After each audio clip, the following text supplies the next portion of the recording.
Alors, si vous voulez rentrer dans un monde de fous, Camaïos, c'est la rencontre de 3 personnes incroyables.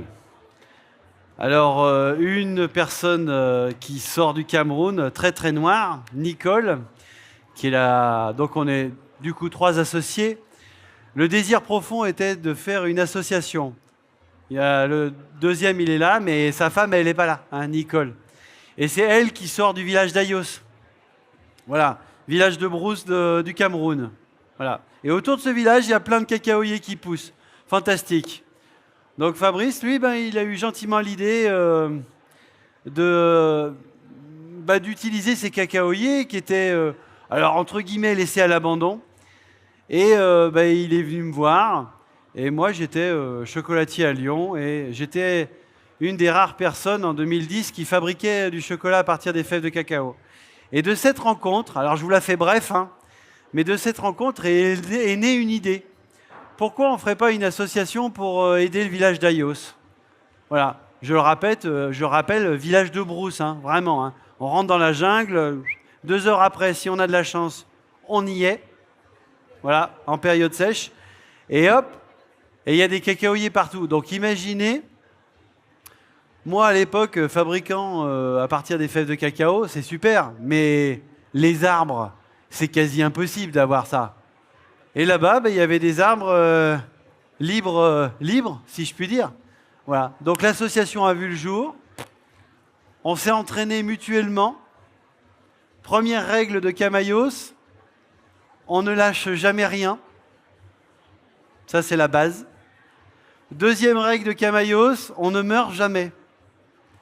Pour la bonne et simple raison, c'est qu'en fait, on a tous les 3, chacun un savoir-faire bien défini. Lui, c'est l'Africain blanc. Donc là-bas, il est là-bas comme chez lui. Moi, je suis un bébé là-bas. Moi, avec le chocolat, tout va bien. Et puis Nicole, sans la connaissance de la culture sociétale, culturelle, artistique, tout ce que vous voulez du Cameroun, grosso modo, on ne ferait pas grand-chose non plus. Donc la deuxième règle est importante. Et la troisième règle, respecter les 2 premières. Voilà, ça c'est important. Donc aujourd'hui, pour s'amuser à utiliser le chocolat Camaïos et le café Camaïos, puisqu'il n'y a pas que le chocolat, on va faire des petites verrines qui allient les 2 dans une conception un peu particulière quand même. Parce que selon l'intitulé de l'affiche, c'est caramel café. Étonnant quand même. Et le caramel, nous, on l'obtient avec notre chocolat blond. Et oui.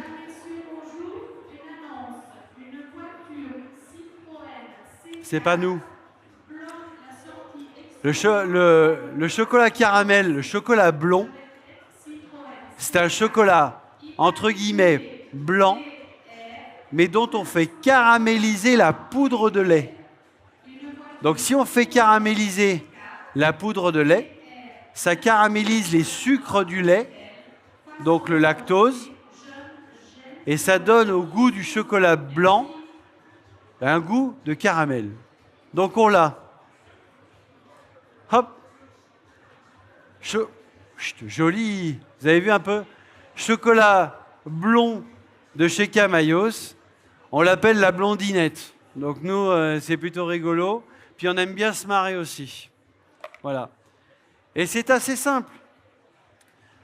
Moi, je vais vous faire une recette très simple qui peut être faite à la maison, mais alors avec une facilité déconcertante. On va attaquer tout de suite. Le travail le plus long quasiment, c'est limite le batteur. Si vous avez un mélangeur chez vous, un batteur chez vous, c'est ultra facile. Sinon, il y a les vieux batteurs grand-mère qui vont très bien. Sinon, on peut même le faire à la main, si vous avez un peu de muscle. Mais bon, ça, c'est facile, quoi. Allez, on attaque. Et après, on s'amusera à faire les petites tuiles au gruet de cacao. Alors, gruet, c'est un mot que vous connaissez quasiment tous maintenant. Le gruet de cacao étant la fève torréfiée. Torréfiée, ça veut dire grillée. C'est simple. Et ensuite, on la concasse. Donc le gruet, c'est ça. C'est des miettes de fèves torréfiées. Voilà. Ensuite, n'hésitez pas à me poser des questions. Au pire, je m'approcherai de vous si je ne les entends pas. Mais normalement, j'ai bien dit normalement, il n'y a pas de tabou. Vous pouvez me poser toutes les questions de la planète. Alors, même les questions dérangeantes, hein, genre le travail des enfants dans les plantations de cacao, vous voyez, ça c'est hyper dérangeant, vous voyez. Eh bien, vous pouvez me les poser. Vous pouvez y aller. Normalement, je devrais pouvoir vous répondre. Donc, pour les verrines, donc on va passer à l'aspect sympa. Hein. Crème. Hop. Le café en grains. Alors, on oublie les extraits de café. Hein. Dans la vie, on a du café en grains. Et c'est déjà merveilleux. Hein. Donc, les extraits de café, on oublie. Même pour faire les éclairs au café, à la crème pâtissière, on oublie. On a des grains de café. Le chocolat blond, eh ben en fait, c'est tout. Vous avez vu? Il n'y a rien. Rien du tout. On va essayer de mettre un des fours en route, en espérant que ça fonctionne.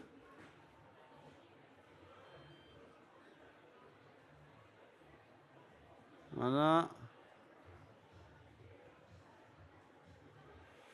J'espère qu'il est en marche.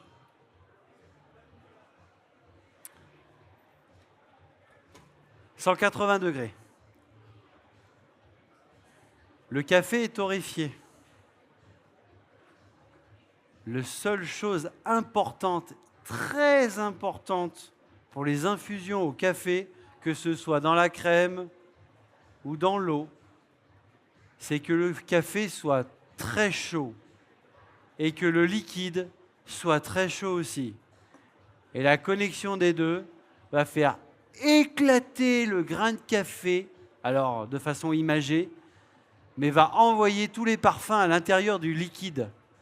C'est pour ça que ça ne sert à rien d'utiliser des arômes ou des cafés concentrés, des machins, des trucs bizarres, voire même des cafés solubles.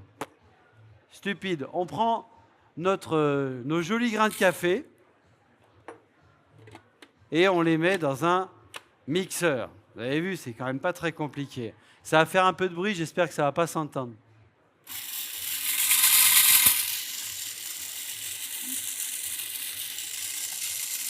Donc le but du jeu, c'est de les concasser. C'est pas de réduire en poudre. C'est une erreur de réduire en poudre. Il faut les concasser. Alors là, j'en ai pas beaucoup dans le mixeur, vous voyez, ils volent. Donc ça va pas beaucoup les concasser. Voilà. Avec un peu de chance, je vais m'aider. On a la vieille méthode. Parce que quand on fait ça en quantité, c'est facile. Quand on fait ça à petit volume, c'est beaucoup moins facile.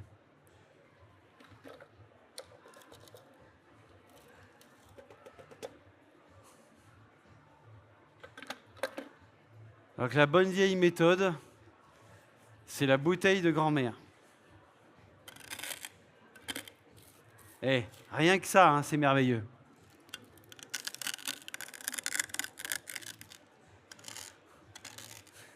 Alors normalement, les grains de café grillés, alors je vais vous parler simplement. Hein.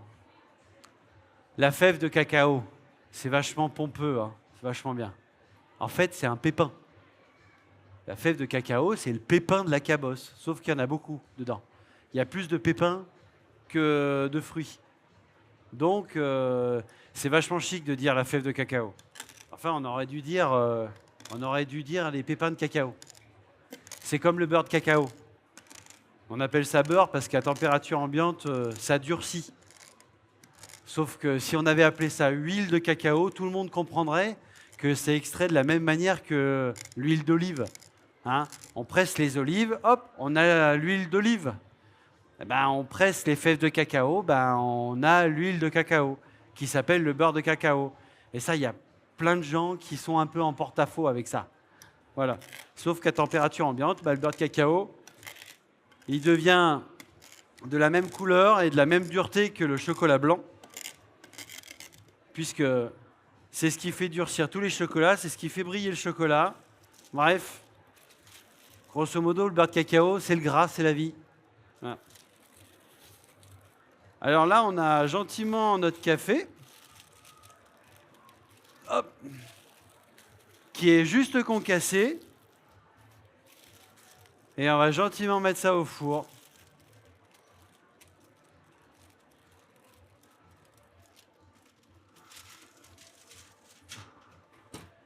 À 180. Environ 10 minutes. Grosso modo, il faut que le café reparte en torréfaction. Il faut qu'il fume un peu. Il faut qu'il est chaud. Voilà. Et si vous ne sentez pas le café dans votre cuisine, c'est que déjà, il n'est pas assez chaud. Donc, j'ai une inconnue. C'est les fours, je ne les connais pas. Donc, on verra comment ça va se comporter. Alors, normalement, sur vos petits papiers, vous n'avez pas la quantité de chocolat blond. C'est ça? Bon, bah vous mettez 50 grammes.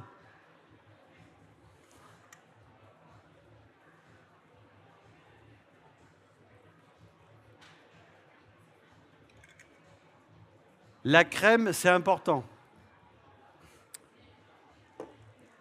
Toute la pâtisserie, toute la confiserie, toute la chocolaterie, on utilise de la crème à 35% de matière grasse. C'est vital. Toutes. Il n'y a pas d'exception. Il n'y en a aucune. Donc quand vous faites quelque chose qui va du côté sucré, vous utilisez de la crème à 35% de matière grasse. C'est obligatoire. Plus, ça ne sert à rien, et moins, de toute façon, ça ne monte même pas en chantilly. Donc c'est ridicule. Là, facile, on essaye de faire bouillir la crème. Trop facile.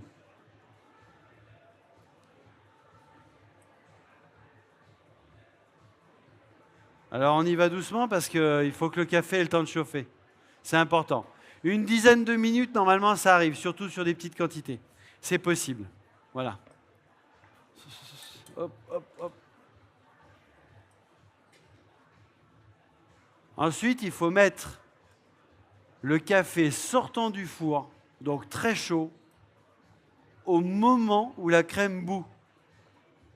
Alors, c'est pas non plus super évident, mais normalement, si vous comptez entre 5 et 10 minutes, vous devriez y arriver assez facilement.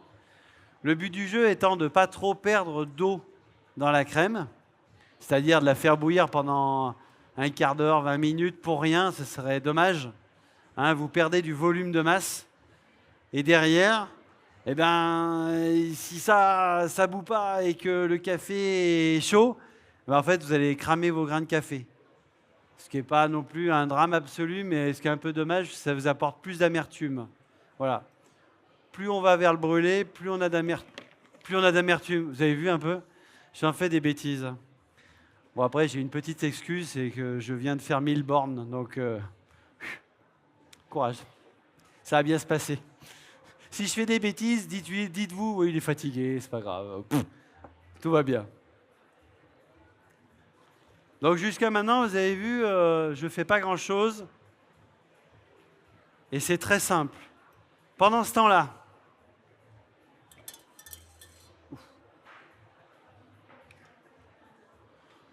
on va passer l'appareil à tuile.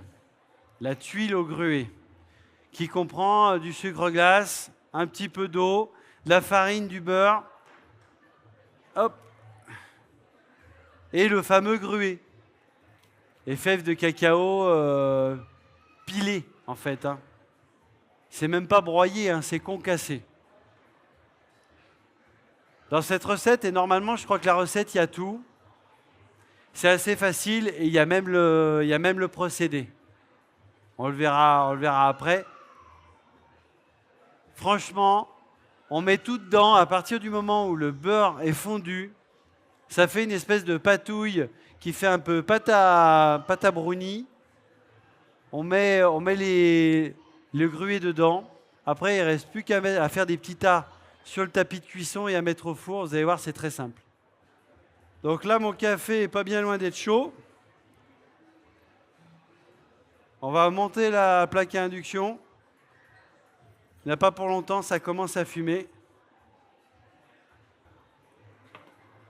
Là, on voit l'ébullition. Et on met le café au moment où ça monte. Chut.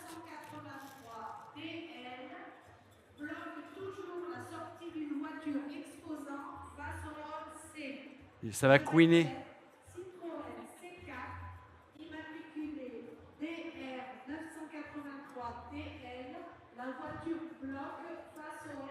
Le but du jeu étant de sentir la partie lactée et la partie café.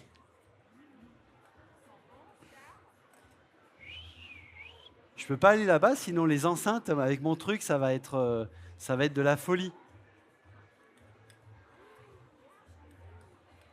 La crème devient instantanément en couleur un peu ivoire.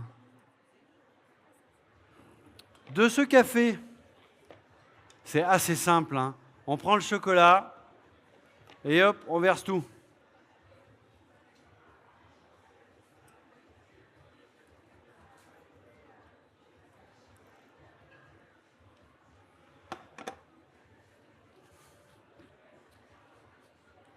Alors, étant donné que le café est torréfié déjà d'origine et que vous l'avez repassé au four, c'est un produit sec qui a tendance à gonfler un petit peu.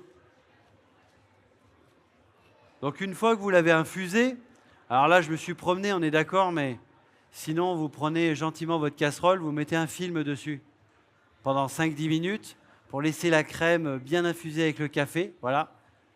Là, le fait que je me suis promené, ça fait à peu près la même chose, sauf que j'ai perdu un peu plus d'eau au niveau de l'évaporation, mais ce n'est pas vraiment gênant. Voilà. Il ne faut pas avoir peur avec la passette de presser un max pour avoir la moindre petite goutte qui sort des grains de café. C'est important. Voilà. Si vous en faites une grosse quantité, ce qui n'est pas le cas ici,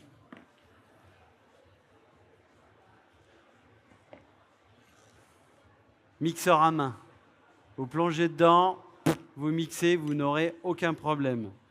Petite quantité, vous remuez simplement. Donc ça nous fait une jolie crème. Voilà, si je penche d'un coup, là, hop, on voit les grains au fond. Hein. Une fois qu'on a ça, et c'est très liquide,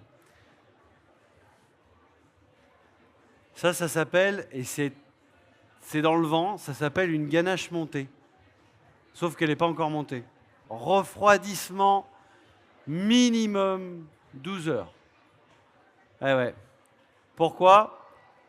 Oui, donc il faut y faire la veille. Voilà.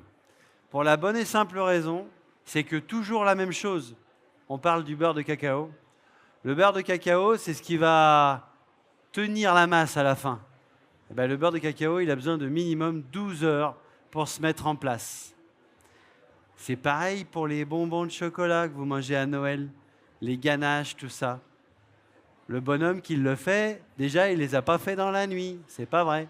Donc, il les a toujours fait la veille pour l'intérieur.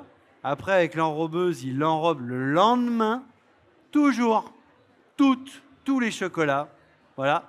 Pourquoi? Parce que le beurre de cacao contenu dans les bonbons, il met 12 heures à se mettre en place. Donc, il enrobe le lendemain, puis après, ça part à la vente, etc. Ça, là, très important. Vous filmez au contact. Alors, je ne sais pas comment vous appelez le film. Cellophray, feuille plastique de protection, peu importe. Mais vous filmez au contact. Ça touche le produit. Pourquoi? Parce que toute matière chaude qui refroidit, surtout des liquides, engendre une peau en refroidissant. Alors évidemment, on peut parler du lait, hein, c'est trop facile. Mais sinon, c'est tout. Et même si la peau est infime, cette peau est très embêtante quand on va la fouetter. Donc, pour ne pas la faire, bam, on met quelque chose dessus. Comme ça, la peau ne peut pas se former. Voilà, hop, et après, frigo. Bon, alors évidemment, abracadabra. Hein. Hop. Nous avons la ganache montée qui est là. qui a été faite légèrement au préalable.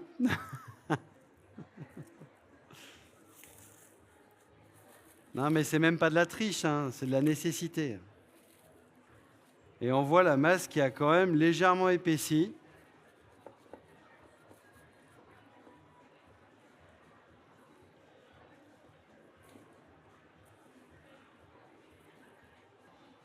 Hop.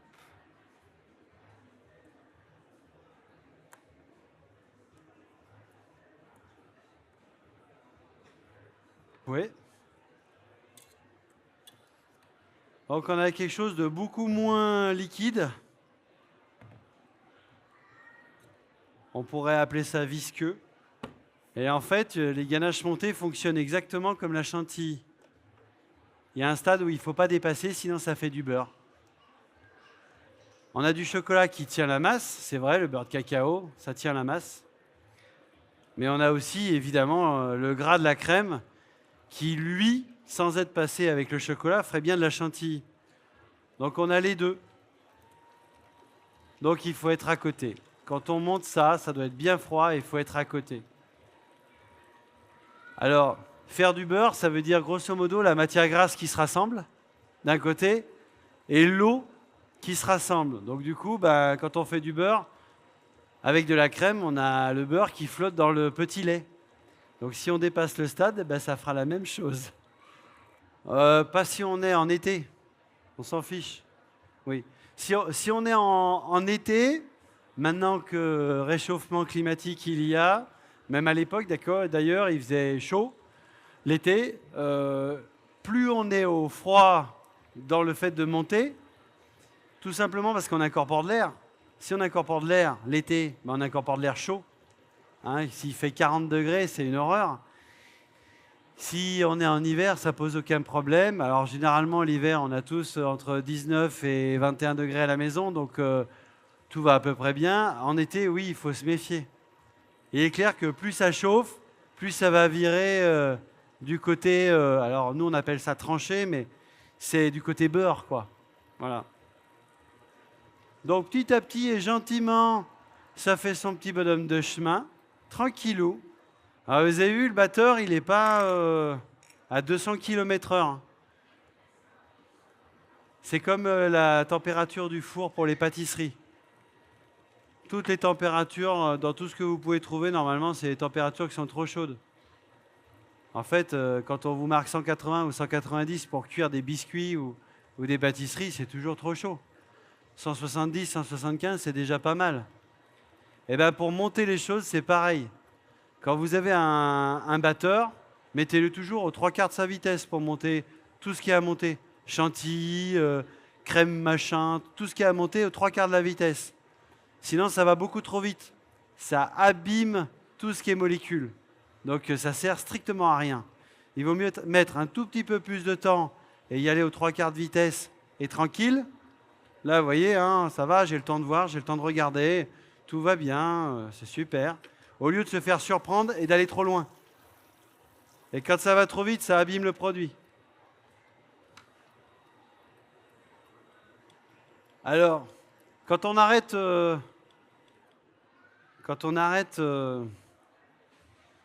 tout ce qui est chantilly ou tout ce qui est crème montée, il y a souvent les professionnels qui font ça. Le bec d'oiseau, bec de canard, quoi. On sait pas trop. Ouh. Le but du jeu, c'est que ça se tienne.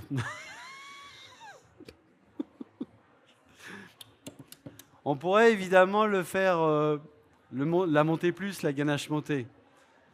Mais après, c'est une histoire de dégustation. Or, il y a deux possibilités. La première, je fais les choses en avance, je le mets au frigo et ça sera à manger plus tard. Bon, là, généralement, on monte un peu plus solide. Pourquoi ? Parce qu'il y a le temps d'attente. Et le temps d'attente, ça fait jamais du bien aux choses qui sont montées. Voilà. Si c'est mangé maintenant, franchement, autant c'est comme la glace quand elle sort de la turbine. Il vaut mieux qu'elle soit très souple. C'est vachement plus sympa.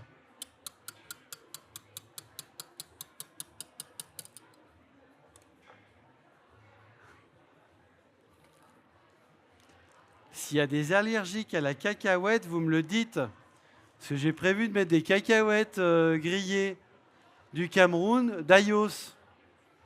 Donc, s'il y en a, vous levez la main et vous faites... voilà, ça me suffira pour dire non. Hein, c'est important. C'est important. Sinon, après, il y a des gens qui vont... Enfin, je vais être obligé de faire du bouche à bouche. Là. Ça ne me dérange pas pour certaines personnes, mais bon, quand c'est pour animer, c'est jamais plaisant. Bon, alors moi, je sais faire, hein, donc ça ne m'intéresse pas trop. Est-ce qu'il y a des enfants ou des adultes qui voudraient pocher à ma place? Non, parce que c'est chiant. On est démonstrateur. Je parle mal, hein, c'est pas grave. On est démonstrateur, mais enfin. Ouais, bien. Ça va en plus, t'es pile poil à bonne hauteur. Regarde. T'es droitier ou gaucher? Droit. Ça tombe bien. Attends, je vais en faire un peu parce qu'il y en a trop pour toi.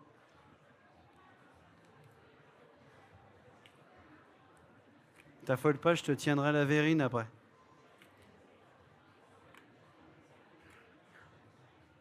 Ta main droite comme ça. Surtout, tu changes rien. D'accord? Comme ça. Hop, hop, hop, hop, hop. Voilà. Super. Là. Au milieu, à la verticale, et vas-y, pousse. Pousse, pousse, pousse, pousse, pousse, pousse, pousse. Pousse encore. Pousse. Pousse plus. Stop. Et voilà. Nickel. Ah, celle-là, tu peux, regarde. Trop facile. Tu peux l'emporter. Avec un bout de cacahuète. Attends, les cacahuètes. Cacahuètes, café, caramel, là, je veux dire, on a fait fort. Hein. Droitière ou gauchère? Gauchère. Main gauche comme ça. Hop. On fait un tour. T'affole pas, ça va pas tomber. Voilà. Super. Hop. C'est parti. La main droite qui tient la partie métallique, ici verticale. Et tu pousses, pousses, pousses, pousses, pousses, pousses, pousses, pousses. Et voilà, tu pousses plus. Hop. Magnifique. Bon alors, pour les tuiles au gruet, très facile. Hop. Petit A. Le tapis siliconé. Maintenant, c'est quelque chose dont on ne peut presque plus se passer. Sauf que si, c'est possible. Parce qu'au temps des rois, ils n'avaient pas de silicone. Promis juré. Donc ils faisaient des choses assez simplement, mais avec des bons produits et ça fonctionnait. Donc en fait, si vous n'avez pas de tapis siliconé, ben, ça ne sert à rien d'en acheter. Vous prenez du beurre et ça suffit. Voilà. Vous faites fondre du beurre, vous donnez un bon coup de pinceau sur votre plaque et ça va très bien. Ah, imaginez que vous n'ayez pas de beurre. Allez, on va loin. Ah, vous prenez de l'huile. Voilà. Un récipient, une spatule. Alors, spatule, ça s'appelle une maryse, mais une spatule, cuillère, tout va bien. Ensuite, on a le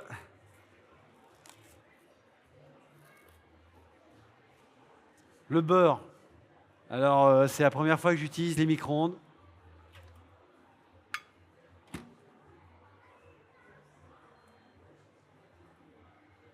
Ça marche bien. Vous avez le sucre glace.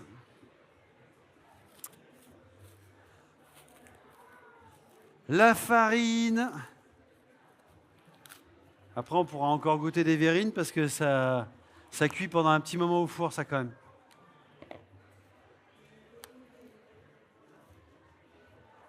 Alors, c'est vraiment pas compliqué. Hein. Si possible, le sucre glace, faut le tamiser. Parce que ça fait toujours des morceaux, le sucre glace.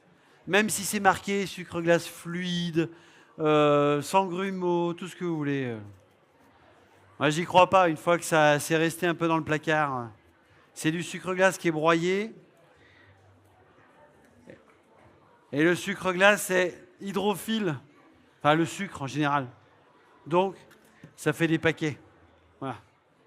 Sucre glace, la farine, hop, Sur la recette, si mes souvenirs sont bons, ça doit être 15 grammes d'eau. Qui peut me le confirmer? C'est ça? D'accord. Donc vous avez 75 grammes de sucre glace, je crois 20 grammes de farine, le beurre fondu. Là, on met tout dedans. C'est quand même pas... Là, hein? Et on touille.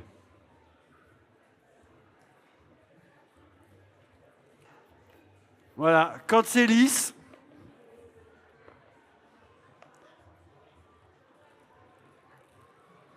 le gruet dedans.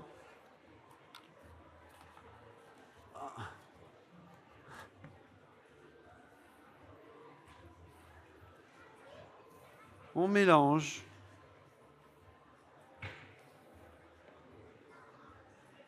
Ça aurait fait une espèce de patouille. Voilà. Alors, c'est pas des cookies, hein, parce que le gruet, c'est plutôt résistant quand même. Hein. Voilà. Ça, là, toujours pareil, même technique.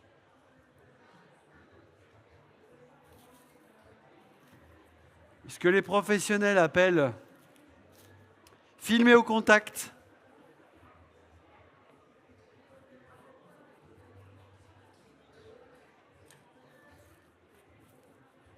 Hop.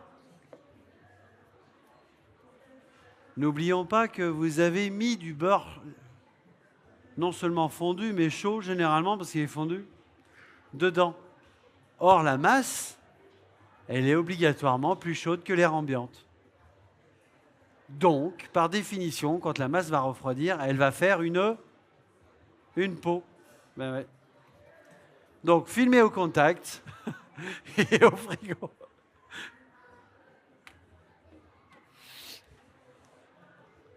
Abracadabra. Nous avons la masse solide.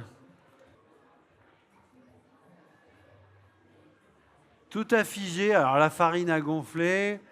Le beurre a figé dans le produit. Et vous faites gentiment. Alors, gros tas, grosse tuile. Petit tas, petite tuile. Je veux dire là, c'est pas très très compliqué.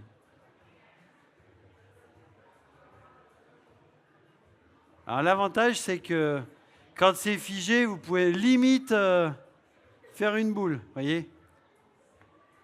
Alors les professionnels, ils font ça bien, ils font ça avec une poche, attention. Oui, pas moi. Moi, je fais ça comme chez vous. Voilà, on a pour un petit quart d'heure, en surveillant.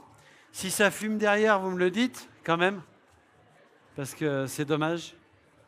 Ça brûlerait. Et après, des tuiles, vous pouvez très bien les sortir du four en les laissant plates. D'ailleurs, c'est ce que je conseille, parce que ça fait moins de catastrophes. Voilà. Ou alors, les prendre et puis les incliner, alors, ou sur un rouleau à pâtisserie, ou dans ce qu'on appelle une gouttière. C'est-à-dire pour faire des tuiles arrondies. Eh ben, y a des gouttières qui se vendent maintenant et on met et puis hop, ça prend la forme. Tant que c'est chaud, ça prend la forme. Après, ça refroidit, le sucre va cristalliser ou caraméliser, ça dépend des tuiles que l'on fait. Oh putain, on a tout cramé, il n'y a personne qui a levé la main. On va être obligé de les refaire maintenant. C'est de votre faute.